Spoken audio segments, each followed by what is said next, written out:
Narito ang iyong pang-araw-araw na horoscope para sa Sagittarius para sa araw ng February 24, 2026.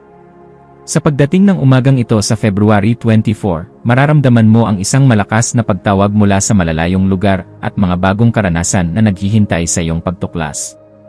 Ang daloy ng enerhiya sa kalangitan ay nag-udyok sa iyo na lumabas sa iyong nakasanayang gawain at yakapin ang mga oportunidad na magpapalawak ng iyong pangunawa sa buhay at sa mundong iyong ginagalawan. Ang iyong natural na pagiging optimista ay magiging iyong pinakamalakas na kalasag laban sa anumang pag-aalinlangan, kaya samantalahin ang bawat sandali upang maghasik ng kagalakan at pag-asa sa mga taong iyong makakasalamuha sa buong maghapon.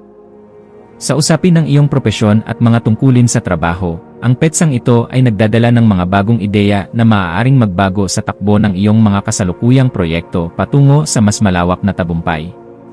Mapapansin ng iyong mga kasamahan ang iyong bilis sa pag-unawa ng mga komplikadong sitwasyon, kaya huwag matakot na ibahagi ang iyong mga mungkahi sa iyong mga nakatataas dahil ang iyong boses ay may dalang bigat at talino. Ang pakikipagtulungan sa mga taong may kakaibang pinagmulan ay magbibigay sa iyo ng bagong perspektibo na magagamit mo upang malampasan ang mga hadlang na dati ay tila napakahirap maabot o masolusyonan ng mag-isa.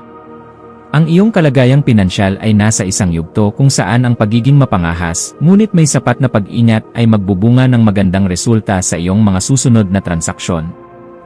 Maaaring may dumating na alok para sa isang investment o negosyo na may kaugnayan sa paglalakbay o edukasyon, subalit siguraduhin na nasuri mo ang bawat detalye bago ka magbitiw ng iyong pinaghirapang pera.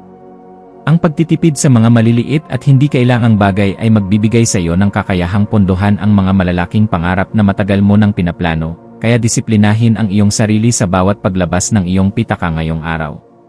Pagdating sa aspeto ng pag-ibig at pakikipag-ugnayan, ang iyong puso ay puno ng pagnanais para sa kalayaan at katotohanan na maaaring magbunga ng isang mas malalim na diskusyon sa iyong kapareha tungkol sa inyong mga mithiin sa buhay. Ang pagiging bukas sa iyong mga pangangailangan at ang pakikinig ng may malasakit sa saloobin ng iyong mahal sa buhay ay lalong magpapatatag sa inyong ugnayan sa kabila ng inyong mga pagkakaiba. Para sa mga pusong naghahanap ng makakasama, ang iyong masayahing aura ay magiging magnet para sa mga taong nagpapahalaga sa katapatan at pakikipagsapalaran, kaya hayaan ang iyong sarili na makipagsalamuha ng walang anumang pag-aalinlangan sa iyong sariling kakayahan. Ang iyong kalusugan ay nangangailangan ng pansin sa pamamagitan ng pagbabalanse ng iyong pisikal na aktibidad at ang pangangailangan ng iyong isip para sa katahimikan at sapat na pahinga. Maaaring makaramdam ka ng sobrang sigla na nagtutulak sa iyo na magtrabaho ng labis, subalit huwag kalimutang uminom ng maraming tubig at kumain ng mga masustansyang pagkain na magpapanatili sa iyong stamina. Ang paglalaan ng oras para sa panlabas na ehersisyo gaya ng paglalakad o pagtakbo sa gitna ng kalikasan ay makakatulong upang mailabas ang mga naipong tensyon sa iyong katawan at mapalitan ito ng sariwang inspirasyon para sa iyong kaluluwa. Sa iyong pakikipagkapwa-tao, ang iyong pagiging palabiro at ang iyong likas na kabaitan ay magbubukas ng mga bagong pintuan para sa mga pagkakaibigan na magtatagal sa loob ng maraming taon. May isang kaibigan na maaaring humingi ng iyong payo tungkol sa isang moral na problema, at ang iyong kakayahang tumingin sa mas malawak na larawan ay magiging malaking tulong sa kanya upang makita ang tamang landas. Maging mapagmasid sa mga taong nagbibigay ng positibong enerhiya sa iyo at iwasan ang mga taong palaging nagrereklamo, dahil ang iyong disposisyon ay madaling maapektuhan ng mga taong nakapaligid sa iyo sa bawat oras ng iyong pakikihalubilo. Ang iyong malikhaing isipan ay magiging napakaaktibo sa hapon, lalo na sa mga gawaing may kinalaman sa pagsusulat, pagbabahagi ng kwento, o anumang sining na nagpapahayag ng iyong mga karanasan sa buhay. Huwag mong ikubli ang iyong mga talento dahil ang iyong mga gawa ay may kapangyarihang magbigay ng lakas ng loob sa ibang tao na natatakot sumubok ng mga bagong bagay sa kanilang sariling paglalakbay. Ang paggawa ng sining ay isang paraan upang maunawaan mo ang iyong sariling pagkatao, kaya hayaan ang bawat salita at kulay na iyong gagamitin ay maging refleksyon ng iyong pagnanais na matuto at lumago bilang isang individual.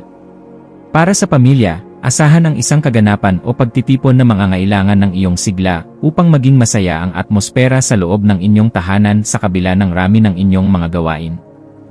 Ang iyong papel bilang tagapagdala ng balita at kagalakan ay mahalaga upang mapawi ang anumang pagod na nararamdaman ng iyong mga mahal sa buhay, kaya maglaan ng oras upang makipagkwentuhan ng walang iniisip na problema. Ang pagpapakita ng suporta sa mga pangarap ng iyong mga kapatid o magulang ay lalong maglalapit sa inyong lahat, at ang matibay na pundasyon ng inyong pamilya ang magsisilbing iyong lakas sa mga panahong may kinakaharap kang mga hamon sa labas. Ang iyong intuwisyon ay magsisilbing isang matalas na gabay sa pagpapasya tungkol sa isang oportunidad na may kinalaman sa pag-aaral sa ibang bansa o pagkuha ng isang mataas na kurso na magpapalawak ng iyong kaalaman. Kung may nararamdaman kang udyok na subukan ang isang bagay na bago at tila mahirap sa simula, magtiwala sa iyong kakayahan na malampasan ang anumang limitasyon na inilalagay mo sa iyong sariling kaisipan. Ang boses ng iyong kalooban ay malinaw na nagtuturo sa iyo patungo sa kaganapan ng iyong mga pangarap, kaya pakinggan ito at huwag hayaang ang takot sa hindi alam ang humadlang sa iyong pag-unlad at tagumpay sa hinaharap. Sa aspeto ng edukasyon at karunungan, ang iyong isipan ay magiging kasing talas ng isang araw na handang tumama sa sentro ng bawat aralin o impormasyon na kailangan mong masterin sa araw na ito. Gamitin ang panahong ito upang magbasa ng mga aklat tungkol sa filosofiya, kasaysayan, o sining dahil ang mga ito ay sadyang makakatulong sa pagpapalawak ng iyong pangunawa sa misteryo ng buhay. Ang bawat bagong kaalaman na iyong matututunan ay magsisilbing sandata mo upang maging isang mas epektibong leader at tagapagpayo sa iyong komunidad, na magagamit mo upang magbigay ng liwanag sa mga taong naghahanap ng tamang direksyon sa kanilang landas. Iwasan ang pagiging masyadong mapanghusga sa mga taong may ibang pananaw sa iyo, dahil ang tunay na karunungan ay makikita sa kakayahang makinig at tumanggap ng pagkakaiba ng walang halong galit o pagmamataas. Ang pagiging bukas sa mga bagong ideya, kahit na ito ay sumasalungat sa iyong nakasanayan, ay tanda ng isang matalino at malayang nilalang na handang magbago para sa ikabubuti ng lahat. Ang iyong pakikipagtalastasan ay dapat na puno ng respeto at pag-unawa, dahil ang bawat salitang bibitawan mo ay may kapangyarihang bumuo o sumira ng loob ng iyong kapwa sa mga sandaling ito ng iyong pakikipag-ugnayan. Ang iyong espiritual na buhay ay mapapabuti kung maglalaan ka ng sandali ng katahimikan upang muling mahanap ang koneksyon ng iyong sarili sa dakilang kapangyarihan na nagbibigay sa iyo ng buhay at lakas. Ang pagninilay tungkol sa iyong mga tunay na hangarin ay magbibigay sa iyo ng kalinawan kung paano mo magagamit ang iyong mga talento upang makatulong sa mas nakararami ng walang hinihintay na kapalit. Ang pagpapasalamat sa bawat biyaya na iyong natatanggap ay mag-akit ng mas marami pang positibong kaganapan sa iyong buhay. Kaya panatilihin ang iyong integridad at ang iyong pagiging mapagkumbaba sa lahat ng oras at pagkakataon na iyong kakaharapin. Maging mapagmasid sa mga legal na usapin o mga dokumentong kailangan mong pirmahan ngayong hapon, lalo na kung ito ay may kinalaman sa iyong mga ari-arian o mga kontrata sa trabaho na maaaring makaapekto sa iyong kinabukasan. Ang pagrepaso sa bawat sugnay at ang paghingi ng payo sa mga eksperto ay isang matalinong hakbang na dapat mong gawin upang matiyak na protektado ang iyong mga interes sa loob ng mahabang panahon.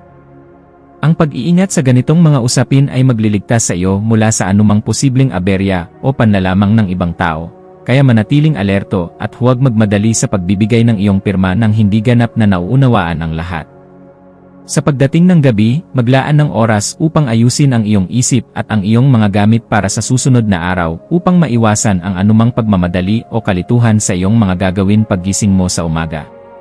Ang kaayusan sa iyong paligid ay makakatulong upang maging mas payapa ang iyong pagtulog at maiwasan ang mga panaginip na dulot ng sobrang pag-aalala sa iyong mga tungkulin at responsibilidad. Ang pagpapasalamat sa bawat maliit na tagumpay na iyong nakamit sa araw na ito ay magpapanatili sa iyong masayahing disposisyon, na siyang magsisilbing inspirasyon mo upang muling harapin ang mga bagong hamon na darating sa iyong landas bukas at sa mga susunod na araw. Bilang huling payo para sa iyo, laging tandaan na ang iyong paglalakbay ay hindi lamang tungkol sa destinasyon, kundi tungkol sa mga aral na iyong natututunan sa bawat hakbang na iyong ginagawa sa mundong ito. Manatiling tapat sa iyong sariling pangarap habang tinutulungan ang iba na mahanap ang kanilang sariling kagalakan, at makikita mo na ang buhay ay sadyang makikipagtulungan sa iyo upang makamit mo ang lahat ng iyong mga mitiin. Ang iyong ningning ay sadyang kailangan ng mga taong nasa dilim, kaya ituloy mo ang pagiging isang ehemplo ng katapatan, tapang, at pagmamahal sa bawat taong iyong makakasalamuha sa haba ng iyong paglalakbay tungo sa tagumpay. Ang iyong mga maswerteng numero para sa araw na ito ay 3, 12, at 21. Ang iyong maswerteng kulay ay asul o morado na sumisimbolo sa karunungan at malawak na pananaw. At ang maswerteng gawain para sa araw na ito ay ang pagpaplano ng isang paglalakbay o ang pagbabasa ng isang aklat na magbibigay sa iyo ng bagong inspirasyon para sa iyong personal na pag-unlad at kaligayahan.